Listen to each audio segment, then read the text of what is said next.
عالم السر وعافى استجيب الدعوات رب ارحمنا جميعا لجميع الصالحات وصلاة الله على أحمد التحرير السطور أحمد الحادي محمد صاحب الوجه المنير. السلام عليكم ورحمة الله وبركاته.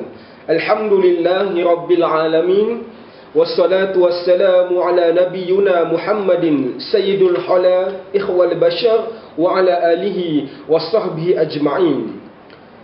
Firman Allah Subhanahu wa taala dalam surah Az-Zariyat yang berbunyi, "Wa man khalaqatul jinna wa insa illa liya'budun." Dan tidak aku jadikan manusia, jin dan manusia itu melainkan untuk beribadat kepadaku. Ibadat dalam Islam mempunyai ciri-ciri yang tersendiri yang berbeza sekali dengan agama yang lain. Di antara ciri-ciri tersebut ialah tidak ada perantaraan di antara manusia dan Allah. Dan ibadah dalam Islam itu tidak terikat dengan tempat ataupun masa. Ibadat dalam Islam merangkumi segala kegiatan manusia dari segi rohaniah ataupun jasmaniyah. Dan tiap-tiap Muslim itu boleh mencampurkan urusan dunia dan akhirat. Dan inilah kombinasi yang indah di dalam Islam yang tidak terdapat di dalam agama lain. Pintu untuk buat ibadat adalah terbuka. Semua aktiviti manusia sehingga makan, minum, bermain ataupun berjalan-jalan akan menjadi satu ibadah bila mana segala perbuatan itu dibuat dengan niat kerana Allah Subhanahu wa taala. Seterusnya ialah bahagian ibadah. Ibadah terbahagi kepada dua bahagian. Yang pertama ialah ibadah khususiyah dan yang kedua ialah ibadah umum. Apakah yang dimaksudkan dengan ibadah khususiyah? Ibadah khususiyah inilah ibadah yang khusus. Allah syariatkan kepada manusia untuk menunaikan ibadah ini. Apakah yang dimaksudkan dengan ibadah khusus? Sebagai contoh ialah solat, zakat, puasa dan haji. Dan manusia perlu mempersiapkan ibadah khusus ini untuk menghadapi ibadah umum. Sebagai contoh, solat. Solat mengingatkan kita 5 kali sehari bahawa sesungguhnya kita adalah hamba Allah dan hanya kepadanya lah tempat kita pengabdian kita untuk mengeratkan hubungan kita dengan Allah Subhanahu wa taala. Dan yang kedua ialah puasa. Apakah kepentingan ibadah puasa ini? Puasa ialah menimbulkan perasaan takwa kepada Allah Subhanahu wa taala sehingga kita tidak membatalkan walaupun bersendirian. Dan apakah dimaksudkan dengan zakat? Mengingatkan kita bahawa harta yang kita perolehi adalah amanah daripada Allah Subhanahu wa taala. Dan di dalam harta kita ada hak-hak orang lain yang mesti ditunaikan. Dan seterusnya apakah yang dimaksudkan dengan ibadah umum?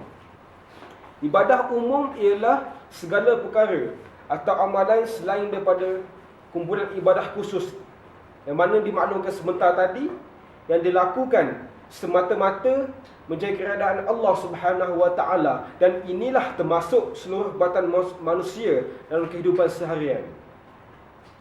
Ibadah umum dalam bentuk mengatur cara kehidupan seharian daripada keperluan peribadi sehinggalah kepada cara membina negara perhubungan antara bangsa.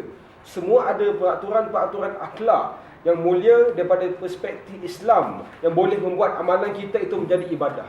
Sebagai contoh, segala keperluan kita, aktiviti kita yang tidak disyariatkan oleh Allah Subhanahu wa taala, tetapi kita melakukan segala perbuatan itu dengan niat kerana Allah, maka perbuatan itu menjadi ibadat kita. Jadi ibadat kepada Allah Subhanahu wa taala. Pada kali ini kita membicarakan pula tentang kepentingan ibadah dalam kehidupan Muslim. Apakah kepentingan ibadah dalam kehidupan Muslim? Yang pertama, kepentingan ibadah ini akan membentuknya budaya hidup Islam. Ibadah di dalam Islam akan menghasilkan tingkah laku, tindakan berterusan dan pelaksanaan nilai-nilai hidup Islam serta itizam mereka kepada Allah Subhanahu wa taala,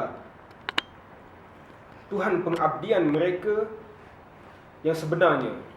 Inilah yang dinamakan sebagai budaya hidup Islam yang telah diasuh oleh Allah Subhanahu wa taala menerusi kewajipan-kewajipan syariat Islam daripada Al-Quran dan As-Sunnah Nabawiyah sallallahu alaihi wasallam, merentasi pentarbiyahan yang panjang seumur hidup. Seterusnya, kepentingan ibadah ialah mendidik sifat jujur dan amanah.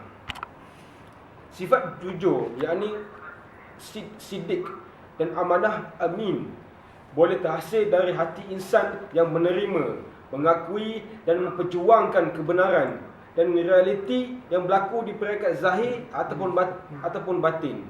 Dengan kata lain, kebenaran fizikal maupun spiritual. Tegasnya sifat-sifat jujur, yakni sidik dan amanah amin, boleh lahir dari aktiviti-aktiviti pengabdian, yakni ibadah secara langsung di dalam menyempurnakan tuntutan ajaran agama Islam. Dan yang ketiga ialah terselamat diri daripada kejahatan dan maksiat. Ibadah yang tulus dan suci kepada Allah Subhanahu wa taala berjaya menempatkan jiwa dan peribadi individu itu betul-betul kenal dan benar-benar kenal, takut dan harap kepada Allah Subhanahu wa taala, yakni Tuhan yang mencipta alam ini. Dan yang keempat pula ialah mendapat kebaikan dunia dan akhirat. Bila mana kita melakukan ibadah betul-betul ikhlas, tawaduk kepada Allah Subhanahu wa taala, tidak ada kesan langsung dari sebuah pengabdian ini akan melainkan kebaikan, keselamatan, ketenangan dan kebaikan hakiki yang menjadi buruan semua manusia. Ruang lingkup ibadah mestilah berpaksikan kepada Al-Quran dan Sunnah, yakni hukum yang diturunkan oleh Allah Subhanahu wa taala dan sunnahnya baginda Nabi Muhammad sallallahu alaihi wasallam, sebagaimana dalam firman Allah Subhanahu wa taala, "Qul in kuntum tuhibbunallah fattabi'uni yuhibbukumullah." Yakni yang bermaksud qul in kuntum, katakanlah jika kamu benar-benar mencintai Allah, fattabi'uni, ikutilah aku, yakni Muhammad sallallahu alaihi wasallam, yuhibbukumullah, maka Allah akan mengasihi kamu dan dosa-dosa kamu. Dan di antara syarat-syarat bagi sesuatu amalan itu menjadi ibadah, yang mana ada dinakalkan di dalam kitab ibadah dalam Islam yang ditulis oleh seorang ulama dari Mesir, yakni Dr. Yusuf Al-Qaradawi, yang mana di dalam kitab beliau mengatakan syarat-syarat supaya sesuatu perkara itu menjadi status ibadah ialah yang pertama, amalan-amalan yang dikerjakan itu mestilah bersesuaian dengan hukum Islam dan tidak bercanggah dengan hukum tersebut. Dan yang kedua, amalan tersebut dilakukan dengan niat yang baik kerana Allah Subhanahu wa taala. Yang ketiga, amalan tersebut mestilah dilakukan dengan seelok-eloknya bagi menepati hukum. Dan yang keempat, ketika membuat amalan tersebut hendaklah sentiasa menurut hukum-hukum syarak dan ketentuan batasnya, tidak menzalimi orang lain, tidak khianat, tidak menipu, tidak menindas orang lain dan merampas hak orang lain. Dan yang terakhir sekali, apa yang dikatakan oleh Dr. Yusuf Al-Qaradawi dalam kitab beliau, yakni tidak mencuaikan ibadah-ibadah khusus seperti solat, zakat dan sebagainya dengan melaksanakan ibadah-ibadah umum. Kita sebagai seorang Muslim seharusnya menjedari betapa pentingnya untuk kita mengetahui dan membezakan ibadat di antara orang Islam dan orang bukan Islam. Islam adalah suatu agama yang menghubungkaitkan di antara pengabdian diri kepada Allah Subhanahu wa taala di dalam segala usaha manusia dengan impak positif dan kecemerlangan terhadap kehidupan manusia di dunia dan akhirat. Apabila manusia memberi tumpuan pada usaha untuk matlamat hari akhirat seperti yang dijanjikan oleh Allah Subhanahu wa taala, maka semua kesan kebaikan, keselamatan dan kebahagiaan manusia akan diperolehi di kedua-dua penghidupan, yakni duniawi dan ukhrawi. Dan inilah kesan agung Islam sebagai adin kepada manusia. Wabillahi taufiq wal hidayah. Wassalamualaikum warahmatullahi wabarakatuh.